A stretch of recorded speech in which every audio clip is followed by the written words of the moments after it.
Gracias, director, muy amable. Gastón Remy con nosotros. Gracias, Gastón, por estar acá. A vos, por la invitación. Bueno, ¿cómo estás viendo? ¿Hacia dónde vamos respecto de los últimos hechos y los últimos acontecimientos en la provincia?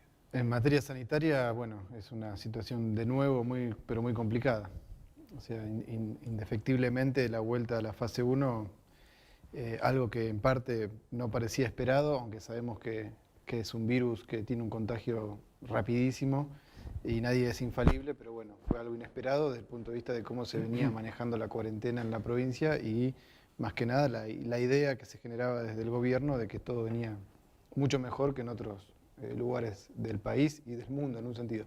Pero bueno, creo que sobre esa base se va a complicar bastante porque estamos, o sea, hoy es el segundo día de que se hizo este anuncio de los 2 primeros casos positivos de esta semana y hay 7 al menos hasta el día de ayer y bueno, eso todavía no se conoce ni el origen del contagio, o sea, todo el problema sanitario todavía está en el inicio de no sabemos qué puede llegar a dar y bueno, capaz que también esta primera fase no es solamente una semana, sino que Se puede extender, si vos. que se podría llegar a extender porque, insisto, recién es el segundo día y todavía no se sabe cuál fue el origen y tampoco hay certeza si se puede llegar a saber a ciencia cierta dónde fue el origen de contagio de este efectivo de la policía, ¿no? Gastón, ¿cómo crees vos que impacta la noticia o la decisión de Evo Morales de volver para atrás, teniendo en cuenta que ha habido muchos negocios que han hecho un sacrificio fenomenal para abrir sus puertas? Es decir, incluso han tenido que invertir para adaptarse al protocolo pensado por Evo Morales. Sí. ¿Cómo lo estás viendo? Bueno, eso indefectiblemente, como te decía antes, es un impacto negativo. A nadie le va a hacer bien en su actividad cerrar, aunque sea previsoriamente por 7 días. La situación ya viene complicada de antes de la pandemia y durante la pandemia se complicó muchísimo más. La cantidad de, por un lado, de la actividad comercial, que es una de las más afectadas, y el tema de bares, restaurantes, eso ya ha tenido muchas bajas de empleo, bajas directamente de cierre de varios lugares. Ya hemos analizado que el sistema crediticio privado le ha puesto muchas trabas por la cantidad de papeles que tienen que presentar.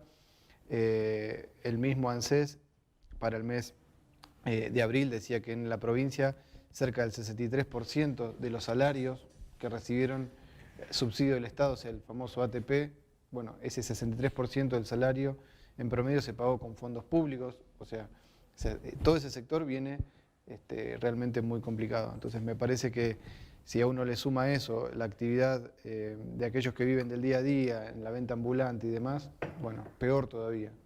Sé de parte de trabajadores muy jóvenes que hay lugares de comida que han dicho, mira, si esto se prolonga muchísimo tiempo más, no sabemos si vamos a volver a abrir. Acá, ¿no? Estamos hablando Sí, acá. sí, en la capital, por Bien. eso.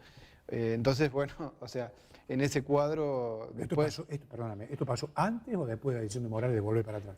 pasó antes, o sea, cuando se vuelve a reabrir parcialmente los sí. comercios, esto fue anunciado en ese momento. Correcto. Bueno, ahora Bueno, por eso digo que el pronóstico pues, se puede cumplir, digamos. el pronóstico se Decían puede no cumplir, volver, claro. decidan no volver. No volver directamente, sectores que incluso pagaron con ATP y que van a volver a pagar con ATP, o sea que están incluso recibiendo una ayuda por parte del Estado, que es un subsidio. Bueno, en ese marco, lo que hemos visto últimamente también de algo que viene ya acelerándose como cuadro más general de una provincia que tiene siempre los primeros niveles de despidos del sector privado en blanco y que el último dato de marzo, antes que empiece efectivamente las medidas de cuarentena, marzo de este año, Jujuy pierde 1.400 puestos en blanco respecto de febrero y el valor absoluto del sector privado, del sector asalariado privado en blanco, retrocede a valores del año 2015.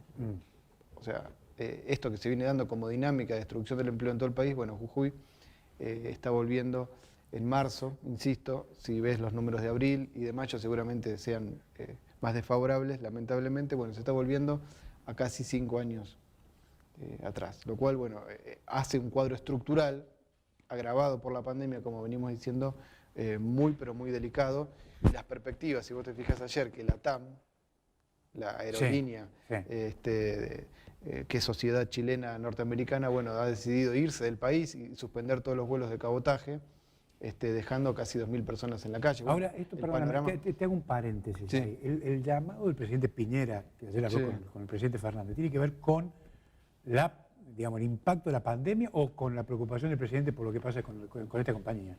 Lo que pude observar es que más bien Fernández mucho no habló de la compañía aérea, sino más bien de esta idea de traer gente Sí, que tiene... que planteó un diputado Sí, chileno. un contagio, claro, de COVID, pero que está en Chile, traerla a la Argentina. Bueno, digo que si grandes compañías están haciendo estos anuncios que después tienen mucho de negociación, de golpear para sacar más ventajas, bueno, todo lo que es propio, Entiendo. pero más allá de eso, la dinámica más general en todo el mundo y en Argentina, los pronósticos de caída de la actividad se agravaron en forma aceleradamente. Si vos ves el FMI, cuando hizo el pronóstico en abril decía que la economía mundial iba a caer 3%, bueno, la OCDE acaba de anunciar que va a caer por lo menos un 6%, y si hay rebrote puede caer más de un 7%. Bueno, Argentina está entre 8 y 10%, si hay o no un nuevo rebrote agudo, que en parte ya lo estamos viendo en todo el país, bueno, puede llegar a caer un 10%, que es similar a lo que se cayó en la última gran crisis del 2001.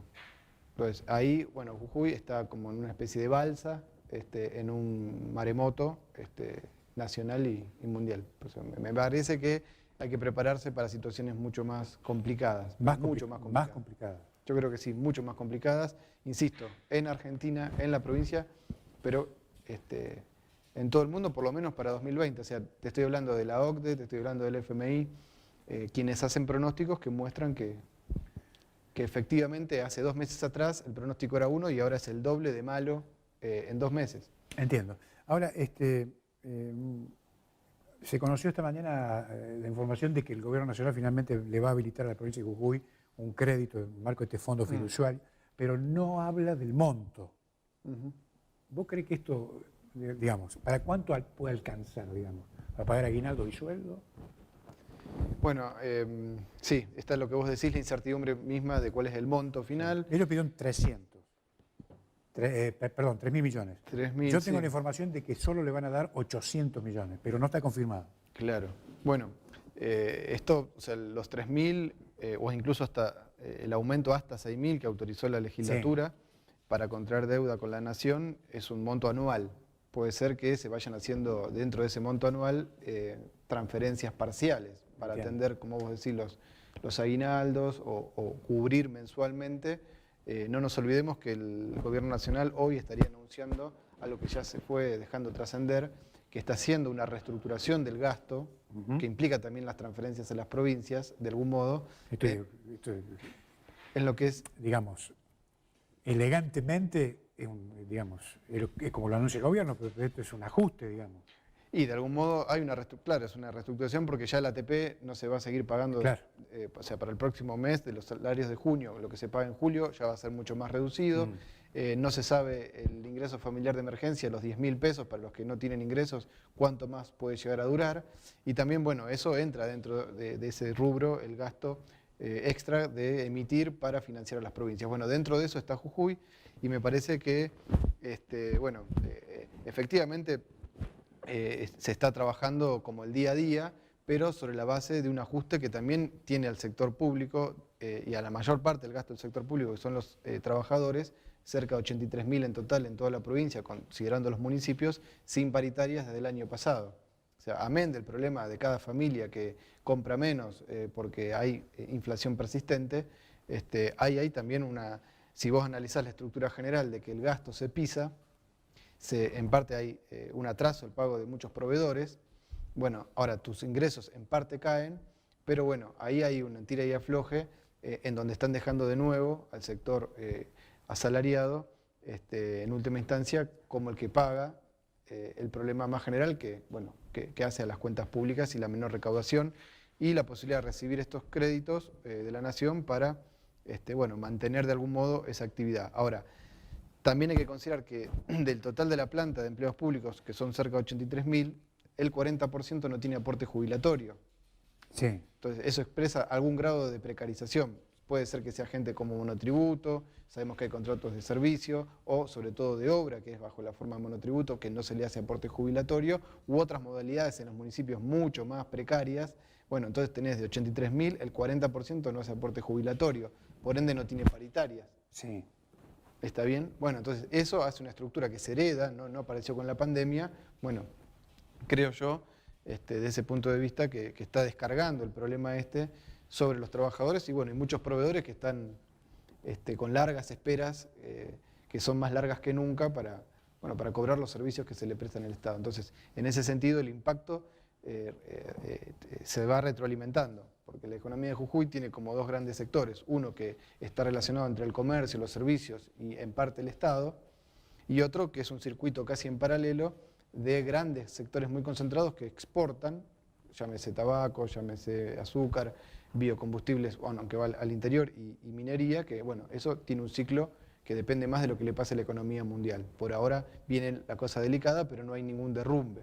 ¿Está bien? Ahora, el sector que vive más bien del día a día, más el estado del comercio y servicios, que se siente mucho en el sector urbano, bueno, eso viene en un deterioro muy considerable porque se va haciendo como una especie de círculo vicioso en una economía que se va paralizando con la cuarentena, no se reactivan las paritarias, bueno, todo eso va a menos. Entonces hay una economía provincial como en dos dinámicas, una que va para abajo y otra que, bueno, seguramente tenga resultados al estar dolarizada y ser exportadora, bueno, por lo general tiende a zafar y a tener un ciclo propio, por más que el resto se vaya hundiendo, ¿no?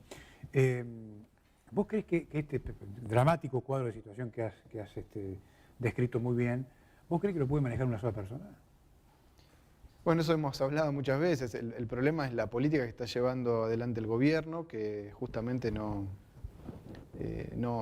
ha sido efectiva, como se venía mostrando en materia sanitaria, por un lado. Entonces eso agrava lo otro, porque si bien sabemos que nadie en el mundo ha controlado, ningún Estado, ningún gobierno, ninguna persona, ningún dirigente político ha logrado controlar este virus, tampoco existe la vacuna, etcétera, pero es categórico que si el problema salta por un efectivo policial que acompañó al gobernador en una gira por La Quiaca y otras localidades que incluso después pasaron de nuevo a fase 1, es evidente que si ese personal, incluido todo el resto de los funcionarios, no es testeado permanentemente, bueno, va a tener consecuencias. Y ayer lo charlábamos también, el problema de lo que pasó con el camionero, porque ahora se tiró la carga sobre la jueza por el problema del sistema Simov. Ahora, el camionero fue estigmatizado, pero la propia enfermera que atendió al camionero en Fraile Pintado denunció no tener las medidas de seguridad sanitaria mínimas para un caso que lamentablemente después falleció esta persona por coronavirus. Entiendo. Entonces, si vos ves eso, da a las claras algo que no está haciendo, que es mínimo, que es testear al menos a todo el personal de Estado, o ni hablar los trabajadores de la salud, que están expuestos al contagio, con mucha más posibilidad que el resto de la población. Bueno, eso tendría que tener un testeo permanente. Ahora, cuando vos ves después el gasto que ellos dicen haber hecho en salud por el COVID, no llega ni al 4% del total del presupuesto de la salud de este año. Ahora, sobre esa base incluso, cuando informaron hace 2 semanas en la legislatura este gasto, que llevaron unas hojas que eran bastante poco presentables para hacer un gobierno, que lleva una hoja casi que la escribo a mano, bueno, pero estaba la discusión de suspender los juicios al Estado. Sí. Entonces fue como una justificación diciendo, mira, gastamos mucho, ahora hay que esperar.